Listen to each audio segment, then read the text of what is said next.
अल्लाह के एक ऐसे नबी जिन्हें एक जालिम ने जीते जी शेर के पिंजरे में डाल दिया, और शेर के पिंजरे में उनका क्या हाल हुआ और आखिर वो नबी कौन थे। आज हम आपको उन्हीं नबी के बारे में बताने जा रहे हैं जिनके बारे में शायद ही आपने इससे पहले कभी सुना होगा। इसलिए इस वीडियो को जरा भी मिस न करें और इसे पूरा जरूर देखें।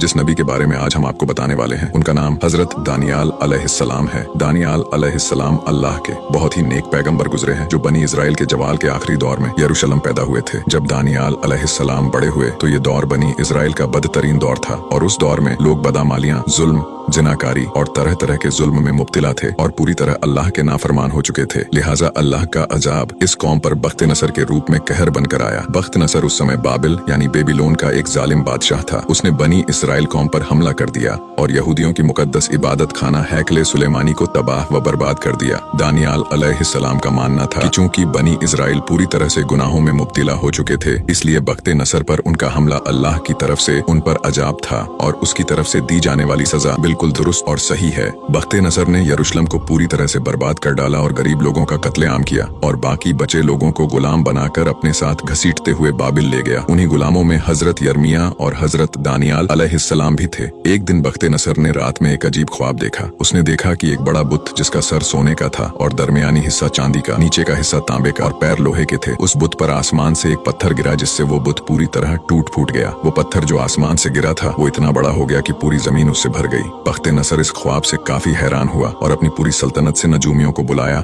और उनसे ख्वाब की ताबीर पूछी, लेकिन इस अजीब व गरीब ख्वाब की ताबीर कोई नजूमी नहीं बता सका। किसी ने बख्त नसर को यह मशवरा दिया कि इस ख्वाब की ताबीर हजरत दानियाल से पूछी जाए। हजरत यूसुफ अलैहिस्सलाम की तरह अल्लाह ने हजरत दानियाल को भी ख्वाबों की ताबीर का इल्म का अता किया था। उस समय दानियाल अलैहिस्सलाम कैदियों के साथ बख्त नसर के महल की जेल में ही बंद थे, लिहाजा आपको बख्त नसर के सामने पेश किया गया। उस जमाने में ये रिवाज था कि बादशाह के सामने हाजिर होने वाला शख्स पहले उसे सजदा करता था, लेकिन हजरत दानियाल अलैहिस्सलाम ने बख्त नसर के सामने सजदा करने से इनकार कर दिया और कहा कि मैं सिर्फ अल्लाह के सामने अपना सर झुकाता हूँ। ये सुनने का बाद बख्त नसर खामोश रहा क्योंकि उसे अपने ख्वाब की ताबीर जाननी थी। जब उसने आपको अपना ख्वाब सुनाया तो आप अलैहिस्सलाम ने फरमाया कि उस बुत में जो तूने सोने का सर देखा वो तू ही है और तेरे बाद एक और सल्तनत कायम होगी जो तेरी सल्तनत से छोटी होगी, और उसके बाद एक और सल्तनत तांबे की जो पूरी जमीन पर हुकूमत करेगी, और चौथी सल्तनत लोहे की तरह मजबूत होगी। और जो तूने देखा उसके पैर और उंगलियां कुछ मिट्टी की और कुछ लोहे की थी, तो इस सल्तनत में अंतर होगा और उन बादशाहों के आयाम में आसमान का खुदा एक सल्तनत कायम करेगा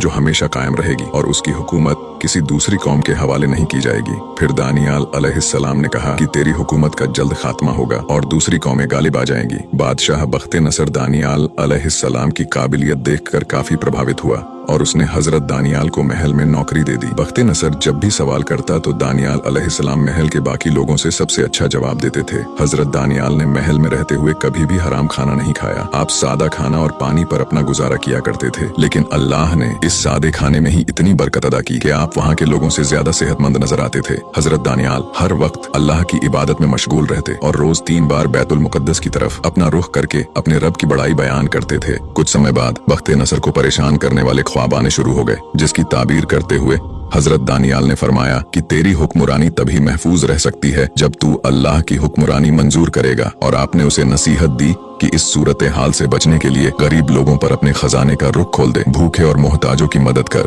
फिर शायद अल्लाह तुझ पर अपना रहम कर दे। बख्त नसर ने दानियाल अलैहिस्सलाम की इस बात पर अमल किया और उसने बनी इजराइल के गरीब लोगों की काफी मदद की, यहाँ तक कि बनी इजराइल का एक शख्स भी भूखा और गरीब नहीं रहा। इसके बाद बख्त नसर पर आने वाला अजाब टल गया और मुल्क के हालात बेहतर हो गए। इसके कुछ समय बाद बख्त नसर की मौत हो गई। बख्त नसर के मरने के बाद उसका बेटा गद्दी पर बैठा जो इंतहाई नालायक और अय्याश बादशाह था। दूसरे वजीर जो हजरत दानियाल अलैहिस्सलाम से जलते थे, उन्होंने बख्त नसर के बेटे को उनके खिलाफ भड़काना शुरू कर दिया और कहा कि दानियाल ना आपको सजदा करता है और न ही वो बाबिल की सल्तनत का खैर ख्वाह है। वो तो ये कहता है कि जल्द ही इस सल्तनत का खात्मा हो जाएगा और उसके खुदा की हुकूमत कायम होगी। लिहाजा उस बादशाह ने जब आपके बारे में ये सुना तो उसने दानियाल अलैहिस्सलाम को शेरों के पिंजरे में डालने का हुक्म दे दिया। जब हजरत दानियाल ने शेर के पिंजरे में आदमखोर शेर के सामने खुद को बेबस पाया तो आवाज लगाई कि ऐ अल्लाह, मैं मदद मांगता हूँ तुझे से जिसके आगे ये शेर भी सर झुका देते हैं। उसके बाद अल्लाह की कुदरत से शेरों ने आपको कोई नुकसान नहीं पहुंचाया और बाज रिवायतों के मुताबिक उस वक्त उस कैद खाने फरिश्तों के सरदार जिब्राइल अलैहिस्सलाम हाजिर हो गए और शेर जिब्राइल को देखकर सहम गए। जब सुबह हुई और लोगों ने कैद खाने में झांका और देखा कि हजरत दानियाल सही सलामत उस कैद खाने में मौजूद है और शेर एक किनारे पर बैठे आराम कर रहे हैं। ये नजारा देखकर लोग समझ गए कि आप बहुत ही नेक और अल्लाह के चुने हुए शख्स हैं। लेकिन अब बहुत देर हो चुकी थी और अल्लाह का अजाब करीब था। बाबिल पर फारिस के बादशाह साइरस ने हमला कर दिया और बख्त नसर की खानदान की सल्तनत का खात्मा हो गया। उस बादशाह ने हजरत दानियाल को कैद खाने से आजाद करवाया और बड़ी ही इज्जत के साथ उसने आपको अपने महल का वजीर मुकर्रर किया। ये अजीम बादशाह, जिसे आज भी तारीख में साइरस के नाम से जाना जाता है,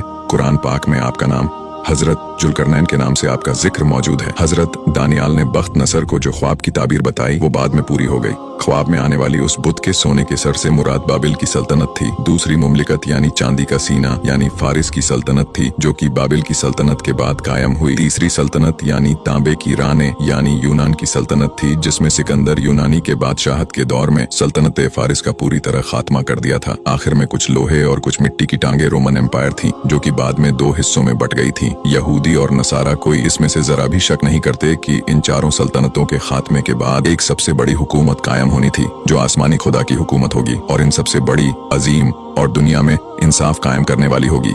अहले किताब हजरत ईसा अलैहिस्सलाम के बाद बड़ी बेसब्री से इस अजीम खुदाई सल्तनत का इंतजार कर रहे थे। वो बखूबी जानते थे कि ये सल्तनत आखिरी नबी के हाथों कायम होगी, जिसे वो लोग अमन का बादशाह कहते थे। आखिरकार अरब की सरजमीन पर हमारे प्यारे नबी हजरत मोहम्मद सल्लल्लाहु ताला अलैहि वसल्लम की पैदाइश हुई और इसके बाद खुदा की आसमानी सल्तनत कायम हो गई। तमाम बुत परस्त सल्तनतों का उस समय खात्मा होता चला गया और इस्लाम दुनिया में हर जगह बढ़ता चला गया। लेकिन इस अजीम सल्तनत की अहले किताब ने मुखालिफत की, क्योंकि इसे तामील करने वाले हमारे नबी बनी इजराइल में से नहीं बल्कि बनी इस्माइल में से थे। बहरहाल दानियाल अलैहिस्सलाम के ख्वाब की ताबीर के मुताबिक आसमानी खुदा की सल्तनत कयामत तक कायम रहेगी और ये सल्तनत अब मेहदी अलैहिस्सलाम के हाथों कायम होगी। वीडियो अच्छा लगा हो तो इसे लाइक जरूर करें और हमें फॉलो करके हमारा हौसला बढ़ाइए और ऐसे ही इस्लामिक वीडियोस के लिए हमें फॉलो करना ना भूलें।